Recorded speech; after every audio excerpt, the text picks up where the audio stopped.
foi com Emineu e Alexandre, né? O latoeiro, não é isso? Ele fez isso. Isso.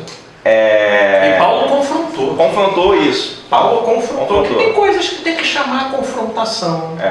Agora, a confrontação, ela nunca vai estar abarcando descontrole. Descontrole, isso. Entendeu? Agora, a confrontação é uma confrontação onde você vai colocar à prova o que pelo menos para mim, produz efeitos. Efeitos que valham, efeitos que mudem, efeitos que produzam uma reverberação benéfica. Consistentes, meu amigo, que fale que não alma, que traga esclarecimento sem confusão. Que pacifique o coração, esclarecimento sem confusão. A paz que excede todo o entendimento, não é isso? Isso. Porque Cristo não negociou com isso. Como eu falei aqui com a Vânia, a morte de Cristo, a injustiça, né, que ele se propôs a sofrer, o cálice que ele bebeu, foi à vista de todos. A mídia, né, a imprensa da época captou, certo? Muito adiante, por muito, pegou o terremoto e o céu se fechando meio-dia. Não é? Um fenômeno, né? Um eclipse, um terremoto, acontece. Tudo bem. Só que a ressurreição dele não foi apoteótica, não foi pirotécnica. Né? Senão ele botaria todo mundo de joelho, pelo que se vê. Mas é só um cara que foi morto, torturado, né? 2 dias, 1 dia e meio, né? na cova ali, sem sangue algum. Ele se levantar, né? Com todo aquele poder e glória, atravessando paredes, né? No céu, voando com os anjos. Já era, pô. Pela supremacia, o mundo. E também, por um relance, ele poderia fazer o que o diabo fez com ele, mostrar para todos os reinos do mundo, simultaneamente. Né? Via satélite, né? Satélite milagroso. Isso. Quem não se ajoelharia ali? Isso. Mas e aí? A mensagem, a graça, o intuito do evangelho ia cair por água abaixo ali. Ele ia voltar ao deserto e o diabo ia estar aplaudindo.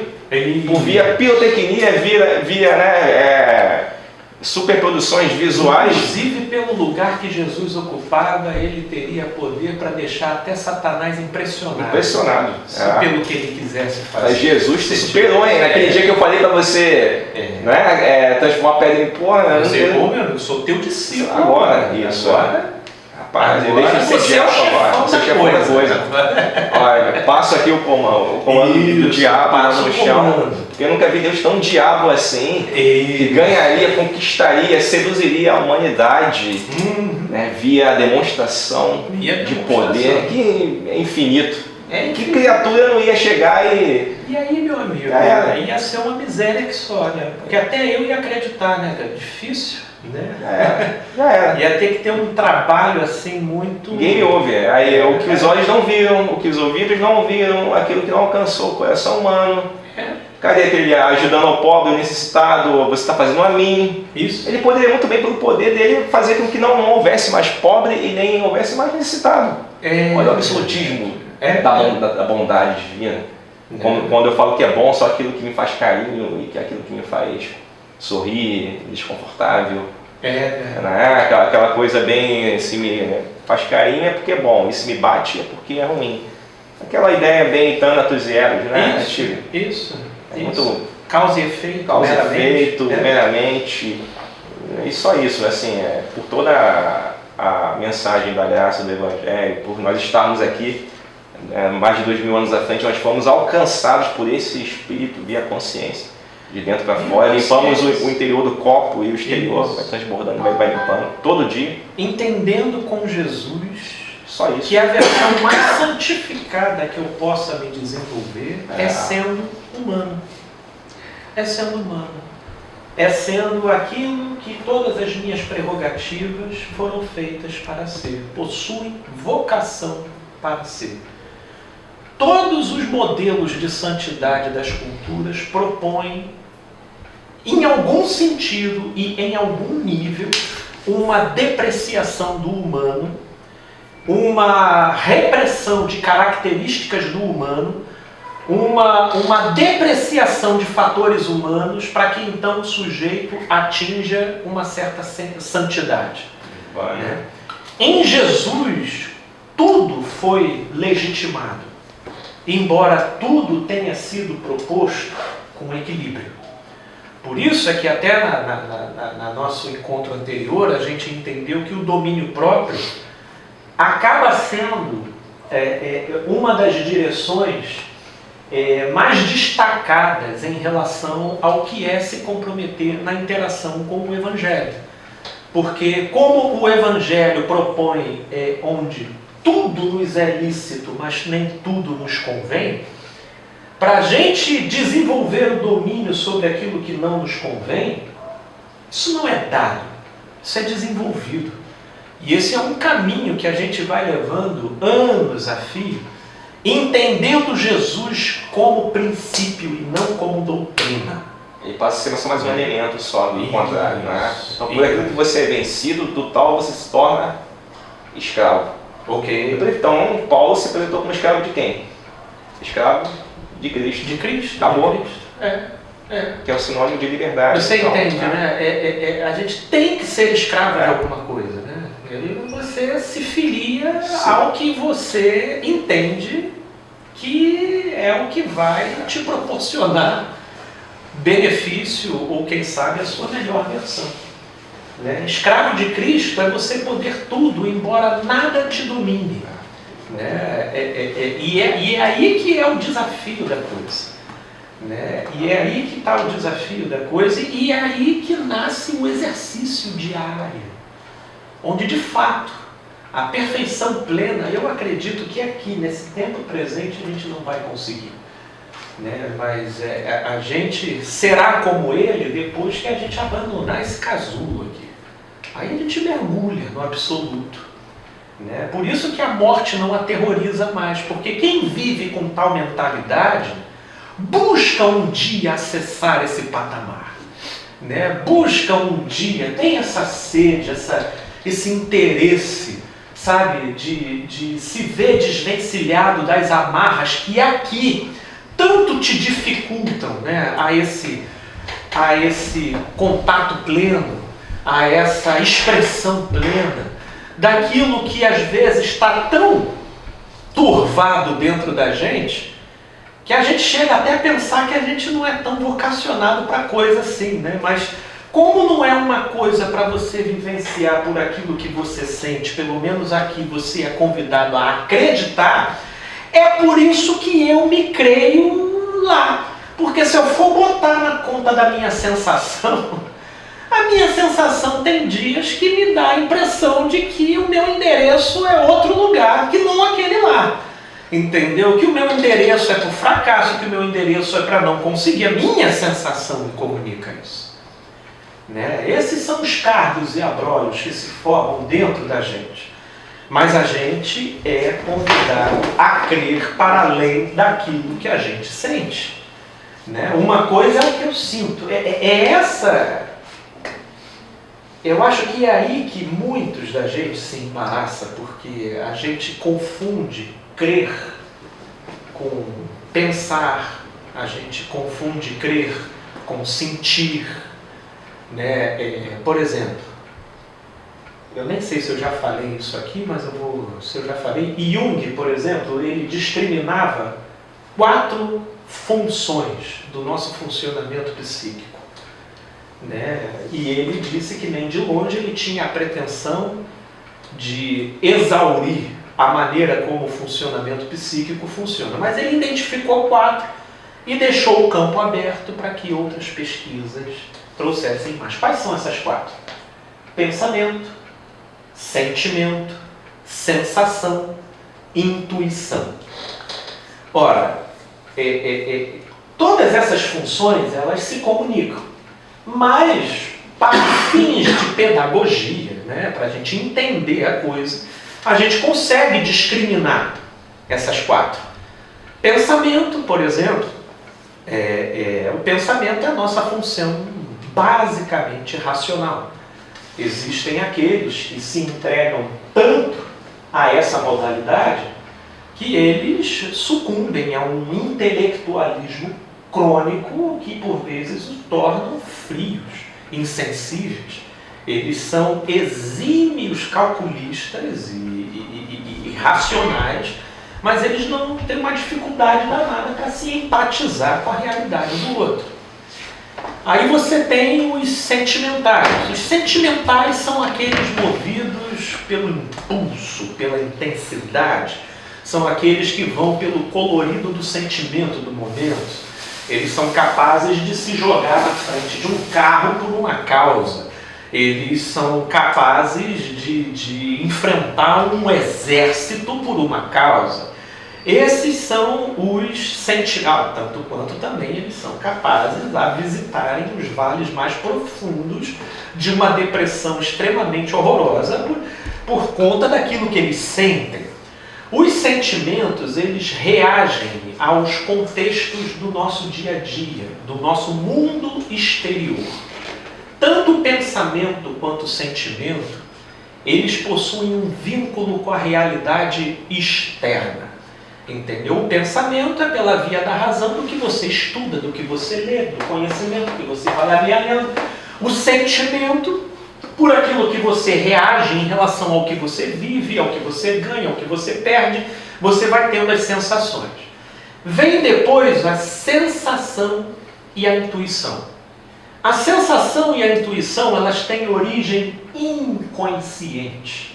Elas não são necessariamente uma resposta às coisas que acontecem do lado de fora. Elas brotam do lado de dentro. A sensação é o correspondente do sentimento, mas ela brota do lado de dentro. Alguém aqui já deve ter visto aquele caso de uma pessoa que passou um final de semana muito tranquilo, bom, mas aí de repente acorda do nada num dia com uma sensação esquisita. Você, cara, mas eu passei um final de semana maravilhoso, por que eu estou me sentindo assim?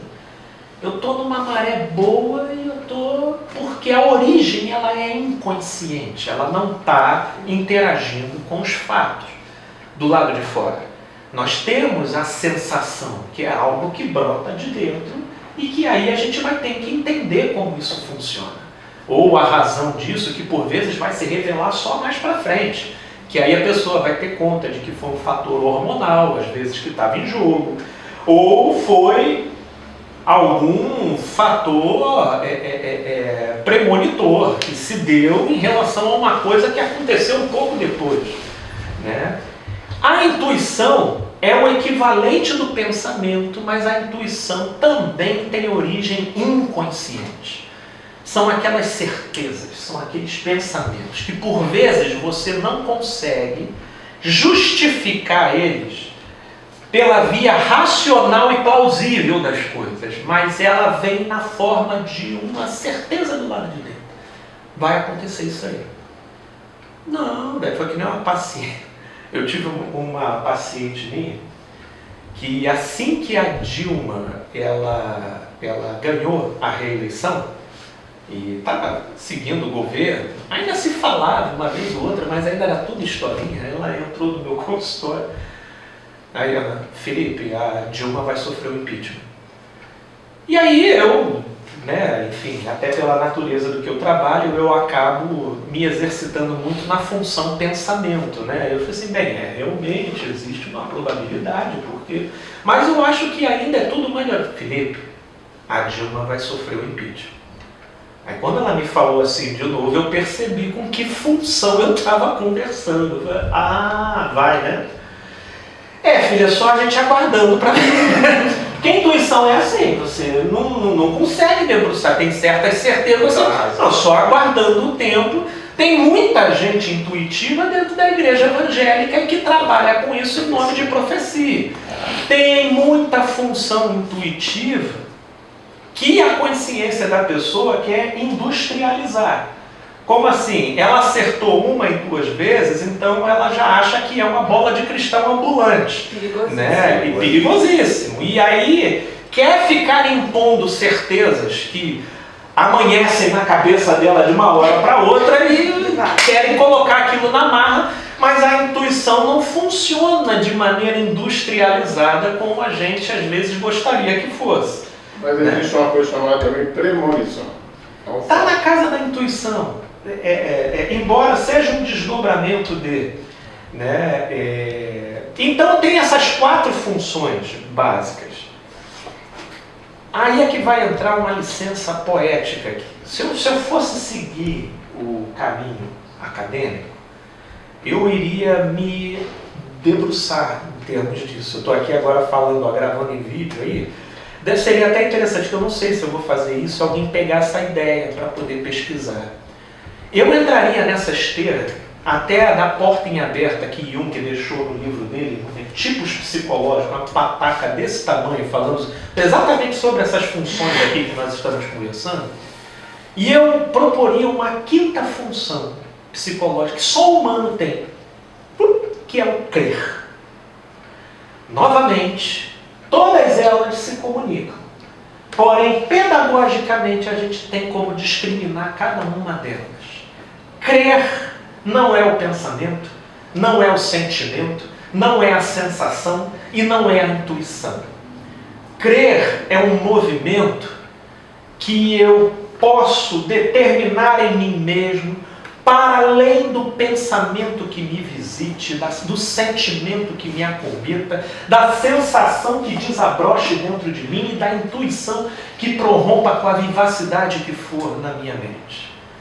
Crer é uma âncora que você lança e você abraça aquilo como um delírio voluntário. É uma esquizofrenia consciente que você abraça aquilo dali como uma decisão de naquilo crer, independente do modo como a sua configuração subjetiva funcione.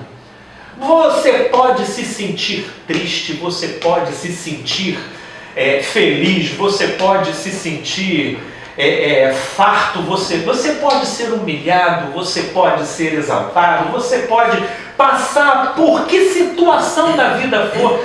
Olha, Abacuque foi o que melhor visualizou isso.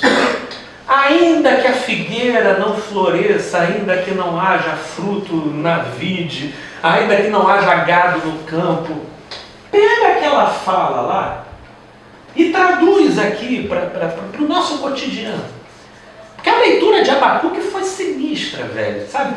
Ainda que eu perca o emprego, ainda que eu não tenha o que comer, ainda que eu não tenha para pagar a conta de luz, ainda que eu não tenha para pagar a conta de água, ainda que eu seja expropriado da onde eu esteja morando, ainda que todos fiquem contra mim, ainda que eu faça uma postagem no Instagram e ninguém curta, né? Isso hoje em dia, né? O Instagram até usou aí um procedimento para ajudar as emoções das pessoas, porque eu estou falando isso, mas isso aí move o coração de alguém, né? Então, ainda que você poste uma figurinha... Tanto que é coração, né? O símbolo é coração. Isso! É o símbolo é coração, né? Símbolo já. Isso aí. Então, ainda que você faça isso, e nem nas redes sociais ninguém bata palma, né? Eu louvarei. Cara, o que é isso se não uma esquizofrenia voluntária? Porque é o oposto daquilo que foi colocado como corroborar o crer. Eu ser farto, eu ser feliz, eu ver tal coisa, é tudo o inverso, são lacunas, não são... É uma função específica. Por exemplo, eu não tenho como reduzir o crer à intuição, porque a intuição, ela não se sustenta a longo prazo. Ela pode causar uma intensidade no momento em que ela prorrompe. No momento em que ela prorrompe, ela causa ali. Mas chega um momento que o contexto dela se desfaz. Por quê? Porque vai entrar o sentimento. O sentimento está sempre reagindo. E porque ele está sempre reagindo, uma coisa que te impressionou aqui nessa data X, ela não vai se manter impressionada a longo prazo. Basta, olha, eu não preciso nem dizer faleceu um ente querido, nada. Basta vir o tédio, velho. Acabou. O sentimento de tédio ali, você não tem nada para fazer. É por isso que tem pessoas que ficam indo nessas reuniões. Esse dia eu vi aí um contato meu postando uma reunião da igreja evangélica lá e as pessoas tremendo. Aí eu fui mostrar para minha esposa, para a Michele, que não teve vivência nessa área. Aí a Michele, o que está acontecendo com eles? Eles chamam isso de unção. Ah, isso é que é unção, Felipe? Diziam que era. A psicologia dá outro nome para isso. Mas assim, ali no grupo eles chamam isso de unção. Aí você faz uma entrevista com eles, eles saem assim, impressionados. Eu até acredito que ali no momento, os sentimentos deles, as sensações, eles estão em êxtase. Ali eles estão estáticos ali. Agora, isso não suporta 5 dias. Estou sendo generoso. Estou sendo generoso porque, olha, se tratar da sensação, pode ser que o sujeito acorde no dia seguinte e ele já acorda assim, ó. Velho. Segunda-feira, nada que uma segunda-feira. Cara, ele saiu da igreja, ele chegou em casa, ele ouviu a música do Fantástico, cara. Já dá uma mexida na unção. A unção, ela já fica comprometida, velho. Aquela musiquinha do Fantástico, entendeu? Teve até uma história aí de depressão. Depressão fim de domingo. Então o que acontece? Não tem como. E essas pessoas que associam Deus à sensação, dá uma dó delas. Porque aí o sujeito, agora eu não estou sentindo mais. Eu não estou sentindo, Deus então está distante. É muito sofrimento, velho. Porque eles ainda não discerniram o que é crer. O que é crer? Crer, talvez, eu poderia melhor associar como uma insistência em se decidir por uma questão. Sinta o que for, pense o que for, eu me decido a acreditar nisso. Eu pelo menos, eu acho que crer é algo muito racional. Não, implica. É muito racional.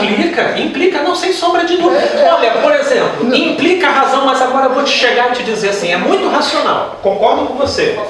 Mas vou te dar um aspecto do crer.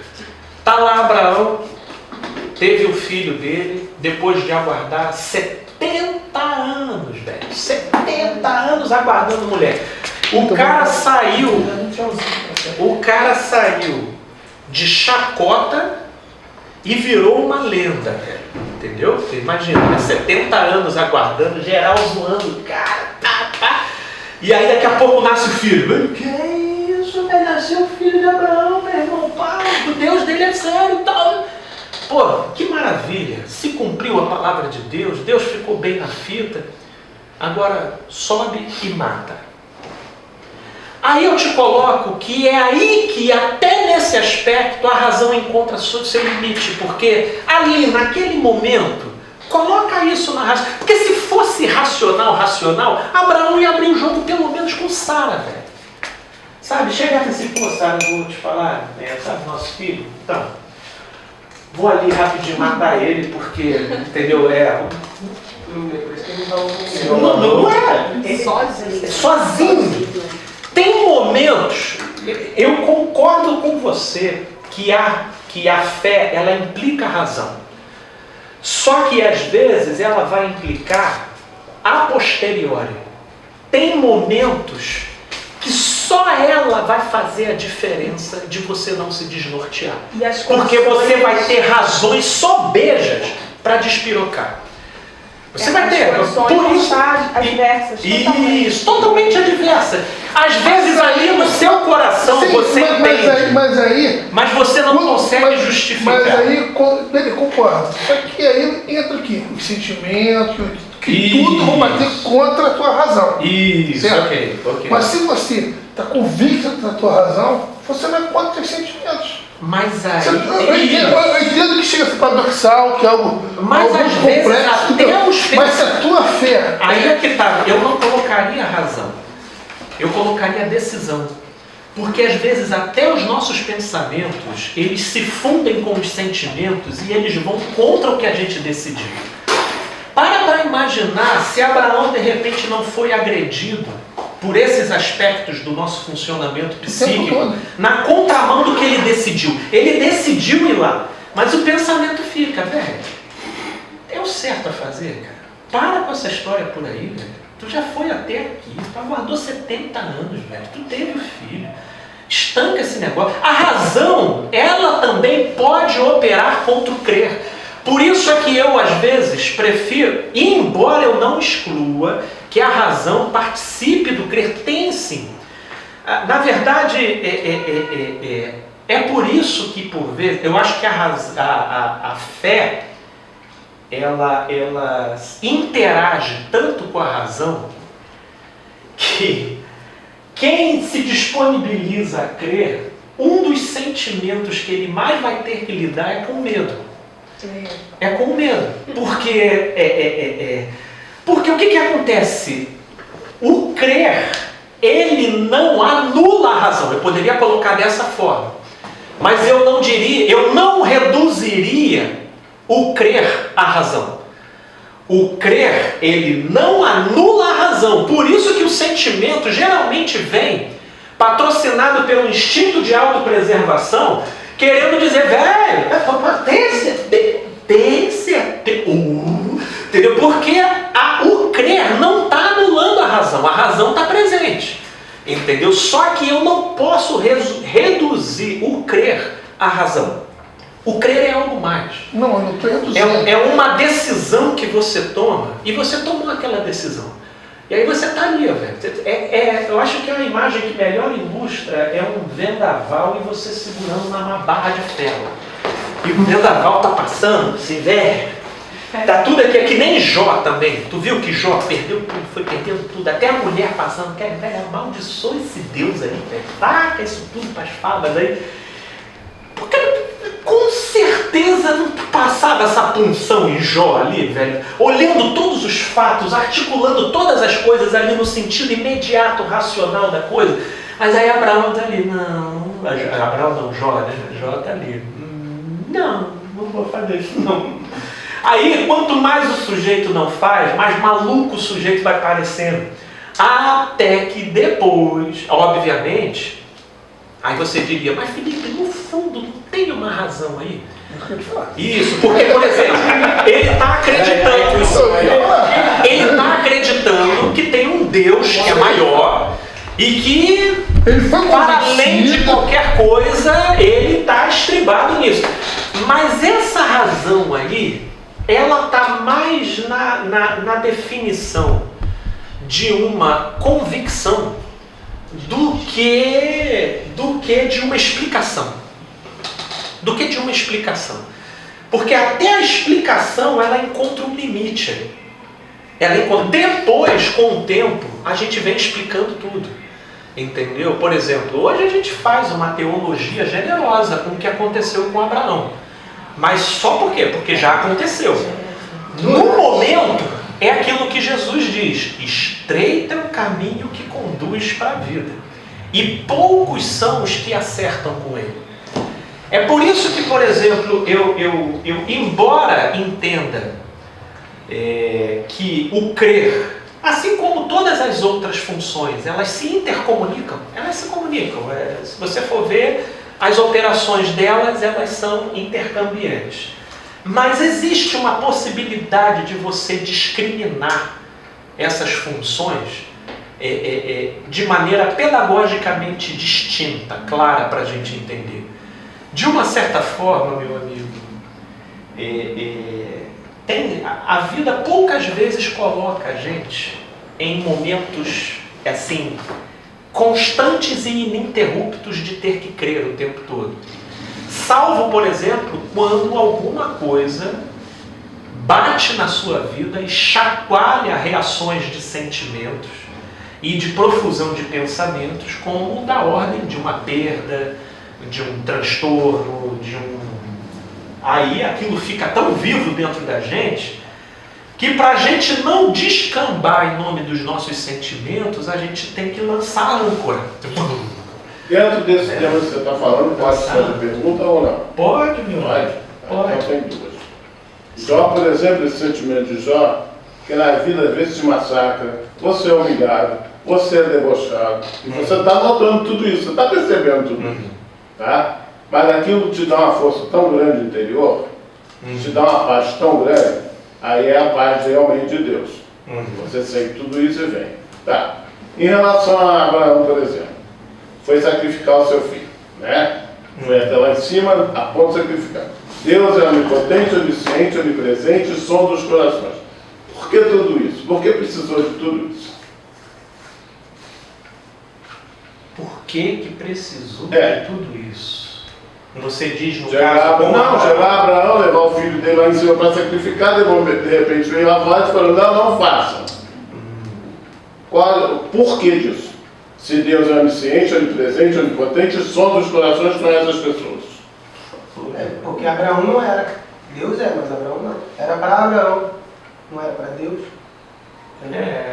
Abraão não era onisciente, onipresente. Não, estou falando de Deus, não estou falando... Não, mas a experiência era para Não, mas muita gente sabe que ele queria provar a fé de Abraão. Por exemplo, Mas por quê? Se ele conhece as pessoas profundamente lá no olha, eu conheço as plantas que eu tenho lá no meu jardim. Eu tenho jardim, eu conheço as plantas. Já conversa com elas direitinho? Eu conheço as Acredita nisso? Acredita nisso? Mas se eu não, É real também. se eu não jogar água, elas morrem. Se eu não jogar, eu conheço as minhas plantas. Mas se eu não regar, elas morrem. Deus estava regando Abraão. Só que isso segue caminhos singulares. Não adianta a gente querer repetir, eu vou pegar meu filho para levar para Abraão. Porque os caminhos são singulares. Ali ficou descrito um exemplo. Mas não é porque eu conheço, se o conhecimento que eu tenho das minhas plantas já desse conta de fazer as minhas plantas crescerem e ficarem exuberantes, então já não seria nem processual. Eu ia descer, plantar no dia seguinte e já ter a cenoura lá em cima já para eu comer. É processual.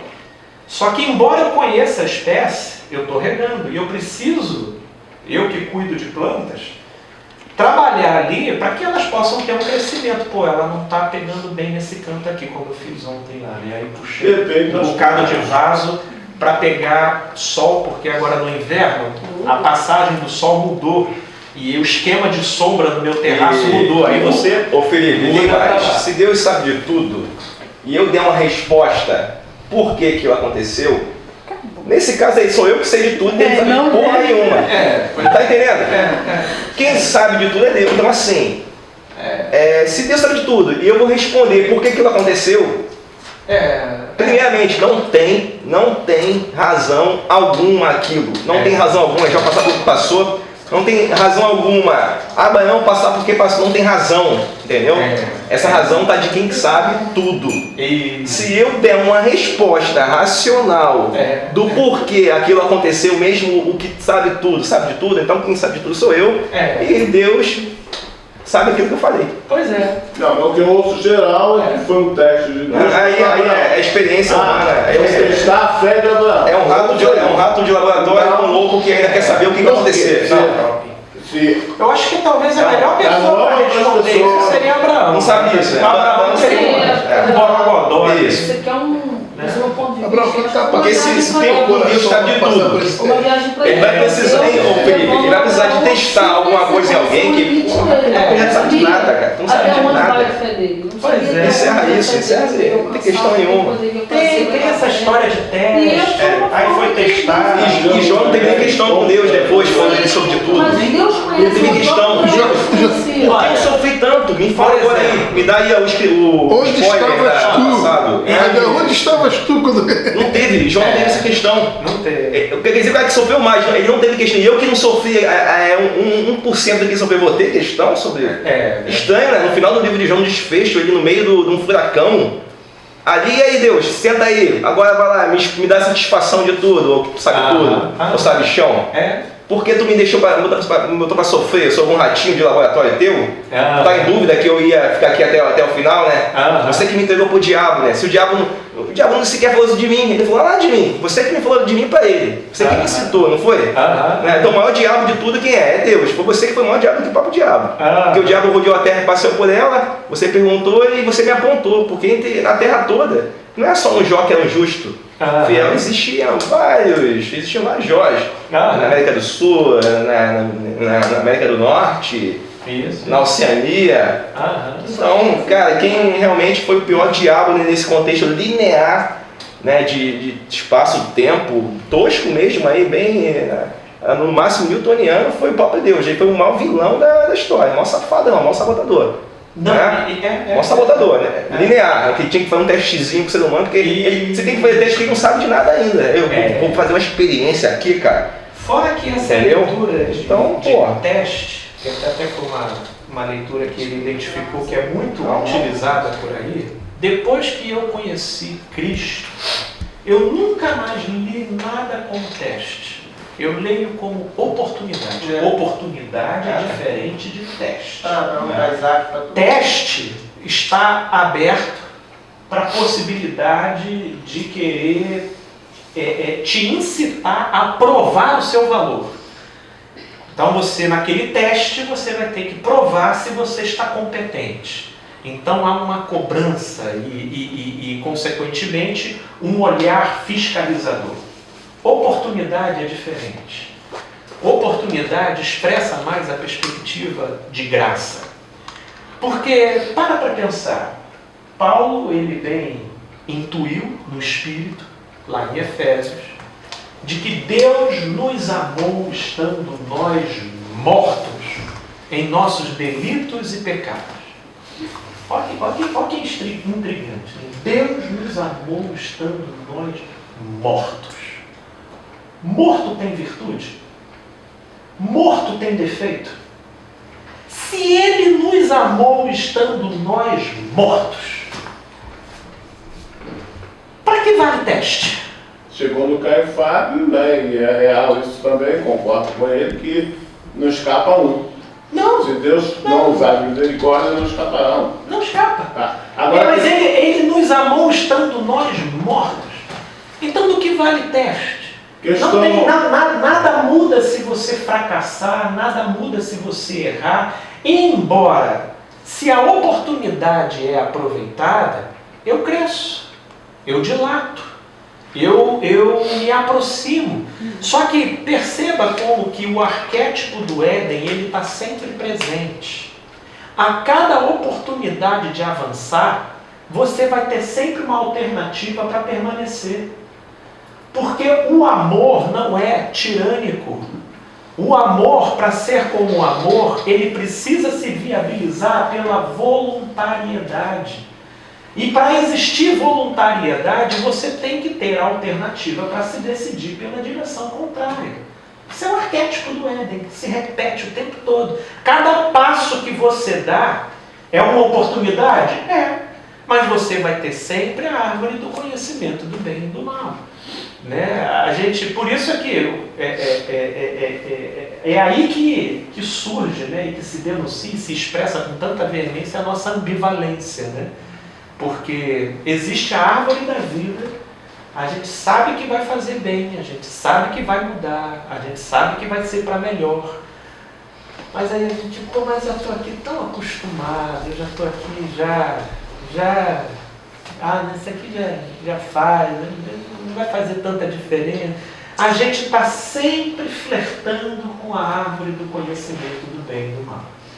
De modo que é sempre uma oportunidade. Uma oportunidade porque a vida é dinâmica, ela se desdobra, ela amadurece, ela vai crescendo, ela vai desabrochando na direção. E, gente, eu estou falando, né, mas vai, ó. para não esquecer aqui, doutor, a questão de Jó, por exemplo, voltando a Jó, eu escutei um pastor falar e concordei também com ele. Que Deus, às vezes, provoca situações. O diabo estava lá quieto, o diabo estava quieto lá, e aí Deus veio e citou o diabo. Onde estava? Está vindo da onde? Iniciado por Deus. Estou a rodear a terra, né? Aí Deus pergunta, e meu servo, acho que é servo que fala, meu servo Jó. Aí pronto, aí começou aquele negócio. Aí já falou lá, porque ele é assim assado, porque você fez isso assim assado, se não fizer vai acontecer. Quer dizer, desculpa o que eu vou falar, mas no meu modo de pensar, numa briga de egos, quem levou chumbo foi Jó, que sofreu anos e anos e anos com uma coisa que aparentemente não era necessária. Aparentemente. E em certa parte eu concordo com o pastor que ele falou sobre isso. Deixa eu te fazer uma pergunta.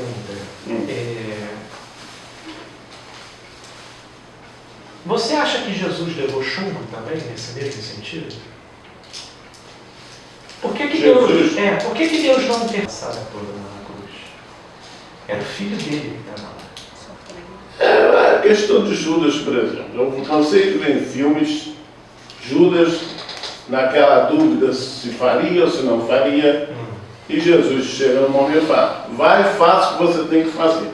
Porque se não tivesse acontecido isso, não aconteceria o que está hoje, o cristianismo, essa história toda. Né?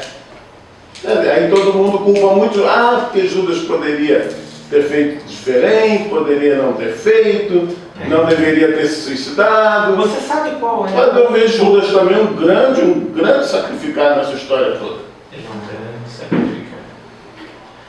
Sabe o que mais se desconectou no ser humano? Eu acho que em relação ao sentido e ao significado de todas as coisas, e isso eu acho que eu só vejo com possibilidade de dizer depois de Cristo, o que mais se desconectou de todas as coisas foram a nossa concepção acerca do que seja dor. Acerca do que seja dor. Dor passou a representar distância, punição, maldição. Né? Porque é assim que a nossa alma comunica a vivência da dor. Dor no sentido físico, você quer falar? No sentido... Qualquer sentido. Qualquer sentido que você eles pode não sentem dor, né? Sente, mas Qualquer eles trabalham a sentido. dor, né? Os indianos trabalham a dor. Qualquer completamente. sentido de dor que você possa colocar. Isso foi desconectado. E no cristianismo, então, que trabalha com essa concepção moral de certo e errado de maneira muito mais intensa, a dor virou castigo em todo e qualquer aspecto, virou distanciamento de Deus. Tiveram alguns salmistas que sacaram algumas coisas quando eles disseram que, ainda que eu coloque a minha cama no mais profundo abismo, tu lá estarás. Tu lá estarás. Se você for para o original hebraico, o termo que está colocando é ainda que eu vá para o inferno, tu lá estarás. E em Cristo é o que a gente vai entendendo, que é essa paz e essa tranquilidade que a gente traz. Em Cristo, eu olho para Jó e digo que Jó só padeceu no corpo. Ele sofreu porque naquela época ainda não tinha sido revelada tão grande anunciação na forma como foi em Cristo. Mas Jó padeceu em Deus o tempo todo. O tempo todo. Nós padecemos em Deus. Não há nada na gente que não possa nos desconectar disso, mas é a nossa leitura. Os olhos são a candeia do corpo. Se os seus olhos forem bons, todo o seu corpo será luz. Mas se os seus olhos forem maus, até a luz que há em ti será trevas. É aí que está, eu sou desempregado em Deus, eu sou divorciado em Deus, eu sou assaltado em Deus, eu sou esquartejado em Deus, eu sou estuprado em Deus, eu sou crucificado em Deus, eu sou tudo nele, nada me desconecta dele. E foi essa vida que venceu a morte. Foi lá no âmago da morte, e rompeu com a desconexão. E isso foi anunciado aos homens como boas novas. Mas a gente continua promovendo dicotomias no nosso olhar. Mas olha lá, Deus foi sádico ali, ó, olha o que Deus fez assim. Que sadismo. Sadismo está na nossa interpretação. Está na nossa interpretação. Eu vi ali oportunidade. Você está dizendo que Jó sofreu, mas... Falando que eu ouvi o pastor falar. Não, eu concordei com mas você concordou com ele. Isso. Mas agora veja, você concordou com ele, Você dando a sua visão, de repente posso concordar também. não, mas veja, isso. Depois de tudo, Jó, ele anunciou uma coisa. E olha que Jó vivenciou muito antes do verbo se fazer carne. E Jó chegou num patamar de consciência que muita gente, depois que o Verbo já se encarnou e o reino de Deus se fez entre os homens, ainda não chegou nesse patamar. Jó chegou e falou: antes eu te conhecia de ouvir falar, mas agora os meus olhos te veem. Essa profundidade de consciência que vê o que os sentidos não comunicam, isso daí isso daí são os olhos de dentro. Quando abrem os olhos de dentro, essa experiência aí, você tem aí uma horda de gente que já veio com o privilégio. Eu estava até um texto que eu li aqui para você no início, que os profetas prescutaram, até Jesus dizia: olha, vocês são privilegiados, porque reis e profetas se debruçaram em relação a isso e tudo. Ou seja, depois que a plenitude do tempo se formou, uma quantidade imensa de gente não consegue acessar o patamar de consciência que Jó acessou. E por que Deus foi sádico? Não, é porque ainda em Cristo Jesus eu aprendi que aí é que entra Paulo e diz: porque relativo a... posso ser humilhado, posso ser honrado, relativo à história posso todas as coisas. Relativo à história de Jesus, por exemplo, já vi pela internet também, várias histórias relativas iguais. Faz umas 5 mais ou menos. Mas aí você está querendo outras coisas, mas você ver tudo da história crística está ali. Você está querendo afunilar Cristo, a história, a arqueologia, a historicidade. Não, mas isso é querer afunilar Jesus, a historicidade, a arqueologia, a dados históricos. Cristo, esses aspectos, eles são secundários em relação a uma experiência espiritual, aos olhos espirituais. Jó, quando falou que antes eu te conhecia de ouvir falar e agora os meus olhos veem, não é porque ele achou um dado arqueológico irrefutável de que Deus existe. A gente vai morrer sem conseguir comprovar a existência de Deus. Não é por esse caminho historiológico, arqueológico, racional, que a gente vai abarcar a coisa toda. Se um dia acharem uma lasca da cruz aí, não vai acrescentar uma vírgula na direção do que Cristo representa para mim. Ou se um dia comprovarem mais A e mais B, Cristo para mim é. O que eu percebo aqui não possui um fim em si mesmo, mas eu discerno vida acerca do que foi colocado ali. Mas isso daqui, eu não vou pela historiologia, pela arqueologia, pela documentabilidade da coisa, para então dizer que eu acredito. São outros, a experiência é outra, com outros olhos. Crente é que fica empolgado com prova física da coisa, né? Eu sei que está tarde, eu posso fazer uma pergunta? Sim.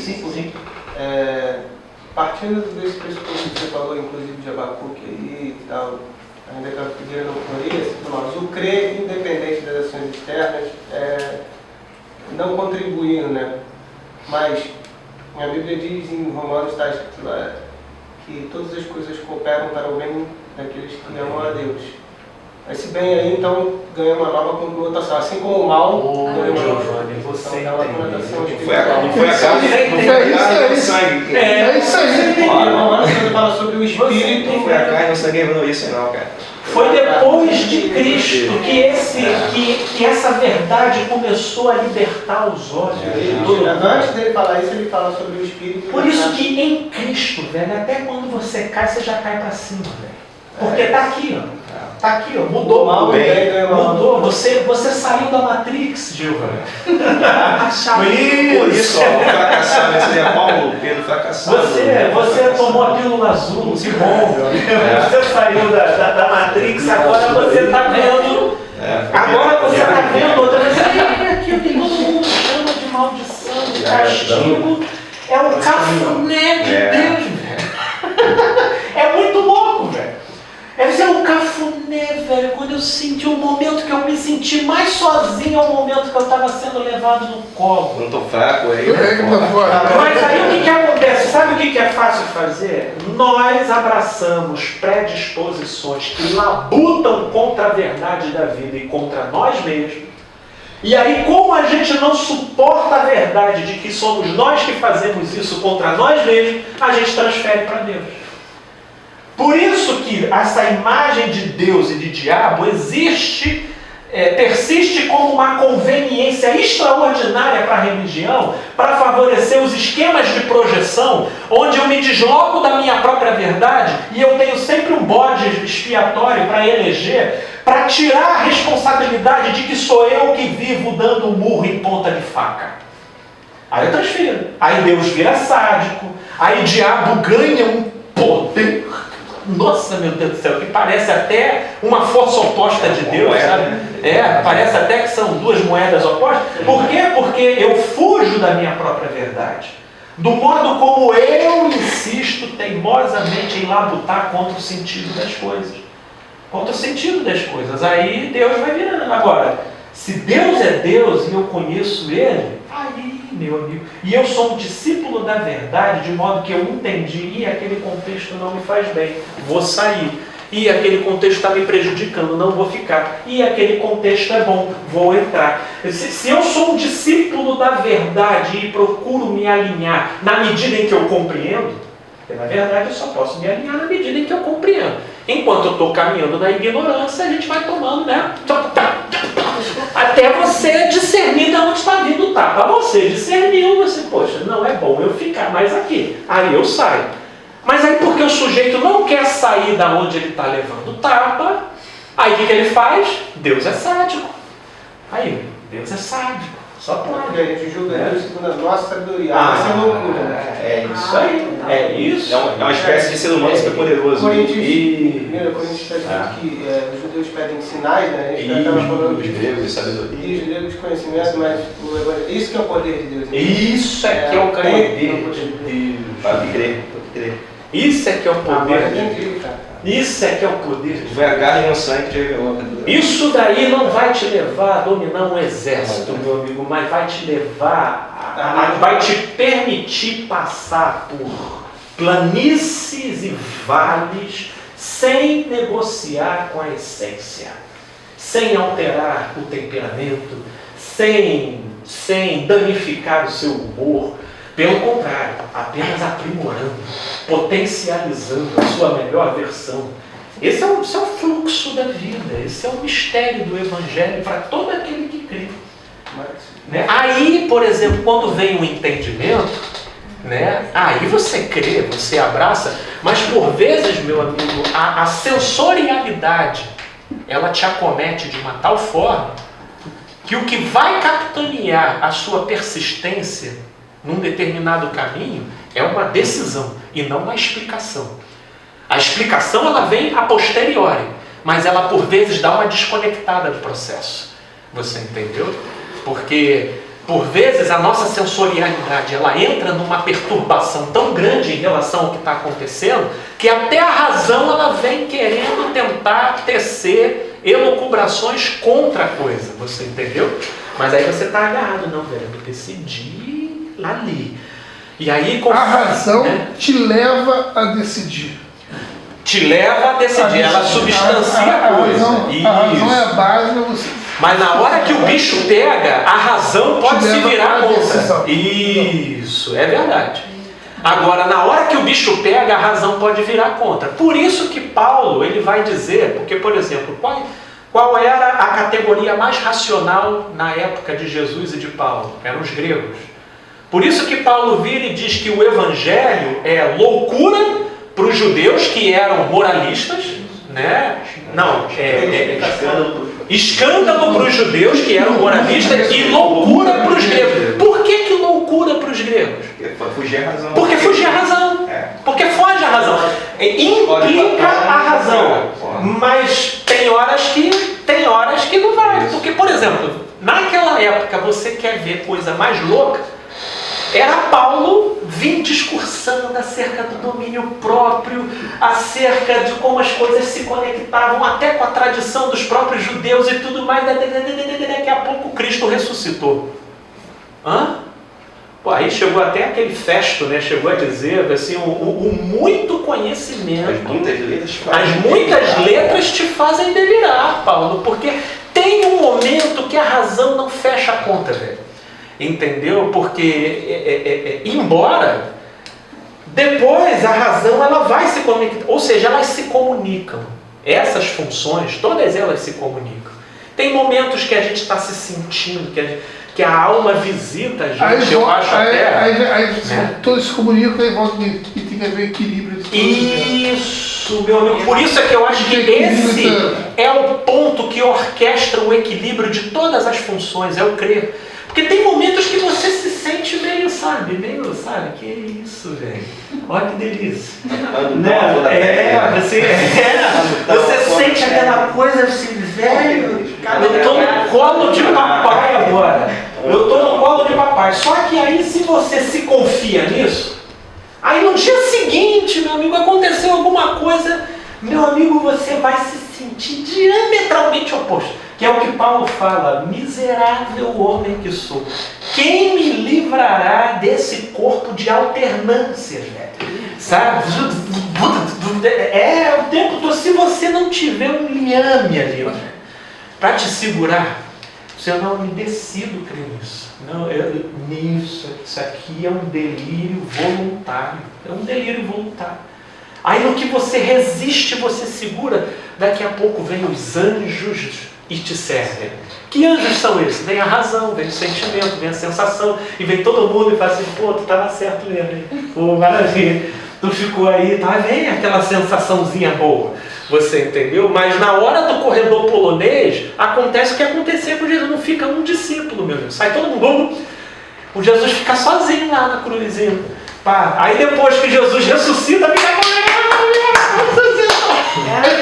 é a mesma coisa do lado de dentro, meu amigo. Tem uma hora que a razão sai fora, o sentimento sai fora, a sensação sai fora, a intuição sai fora, todo mundo sai fora. Aí a gente fica lá, porra, tô te sentindo nada, ainda vem os amigos nessas horas e falam, pô, velho, sai fora daí, velho, sai fora. O que tu fez? Puta, o que tu fez, velho? O que tu fez? Velho, meu amigo, se a coisa não for uma decisão da ordem de um delírio, nós somos levados por toda sorte de ventos, de sentimentos, de pensamentos, de sensações e de intuições intrusas, né? Que pula. Mas tem muito mais coisas que isso. É que você vê tudo pelo lado psicológico, então não tem jeito. Eu vejo tudo. Que pena! Eu tive experiências. Que pena! Lembra aquele livro do que você traduziu? Frequento várias igrejas, como eu te falei. Lembra, mas de cada coisa eu tiro alguma coisa. Mas que pena que você traduziu tudo o que eu falei apenas por questões psicológicas. Que pena que o seu coração... Como tomar posse da bênção, por exemplo. Como tomar posse da bênção. Eu estava doente, li o livro inteiro. No final, a experiência que o livro fala, aconteceu na minha casa. Isso fala, às vezes, nas mentes das pessoas, sim. Já aconteceu comigo. Premonição de acontecer na mesma hora. Eu já tive casos, já viajei muito, entendeu? Mas então são fatos. Você não entendeu, eu não vou prosseguir. A fé que tens, tenha para ti mesmo, né? Bem-aventurado aquele que não se condena naquilo que aprova, e viva as implicações, entendeu? Nada podemos contra a verdade, senão a favor da verdade. Eu apenas me coloquei aqui no início com intensidade. Eu não falei, estou falando com tudo. Algumas coisas. Que algumas coisas estavam sendo colocadas. Que algumas coisas estavam sendo colocadas como querendo ser passadas por ideal. Mas convicções pessoais, todo o meu respeito. Todo o meu respeito. As convicções que sejam pessoais, cada um viva com elas e viva as consequências. A verdade, ela fala por si. Eu não preciso impor, eu não preciso... Se é uma convicção pessoal, por exemplo, isso que você falou, todo o meu respeito, meu amigo. Que essa experiência produza o melhor resultado Porque Não é só questão de convicção, é fácil. os frutos, temos frutos conhecedores.